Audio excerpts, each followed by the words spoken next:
Alright, so recently I've been picking up a bit more CDs than I usually do. Yes, I do collect CDs. No, I'm not an expert in music and I do not like music as much as I like movies. But I pick up CDs occasionally, and these past few weeks I've been picking up a lot more than I usually do. So here's everything I got, and I'll explain how I feel about the albums I got. My first album I got is Zach Bryan's American Heartbreak. I think this is a near perfect album. It is not his best work, but it's pretty much his main album. When you think of Zach Bryan, you probably think of a lot of songs off this album, and I've been looking for this everywhere. I got it for a good price at Barnes and Noble also. And yeah, this album is amazing. My second album I got is John Mayer Battle Studies, which I think is possibly his most underrated album. I have started to collect John Mayer. I only have his first album right now, but that changes here because I got a bunch of his albums right now. Battle Studies is a great John Mayer album, and I've started to listen to a lot more of him recently, and you could probably tell because I got a bunch of these. Heavier Things is the next album that I got from John Mayer.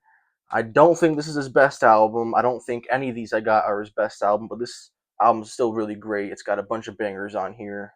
And Continuum, which I know is a lot of people's favorite John Mayer album. I do not think it's not my favorite, and I don't think it's his best, but of course it's iconic with "Waiting on the World to Change," which is the first John Mayer song I've ever heard, which is how it is for a lot of people probably.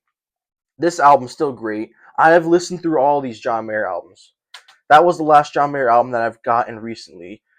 Now, the Rolling Stones, I have this album, Bridges to Babylon. I have not listened to this album yet, but it comes with this sick slipcover. As you can see, this is one of the only Rolling Stones albums I've not listened to yet.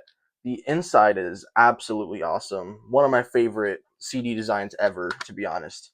And I've also been a huge fan of the Rolling Stones recently. I've been listening to a lot of their music before John Mayer. I got my second favorite Rolling Stones album, Let It Bleed. Yes, I still have the wrapper on. I don't know why I didn't take it off yet. But this has the Rolling Stones song that got me into the Rolling Stones on it with You Can't Always Get What You Want. This album, phenomenal. But I also got my favorite Rolling Stones album, and this is the last CD I got, Exile on Main Street, with this awesome slipcover. This is my favorite Rolling Stones album.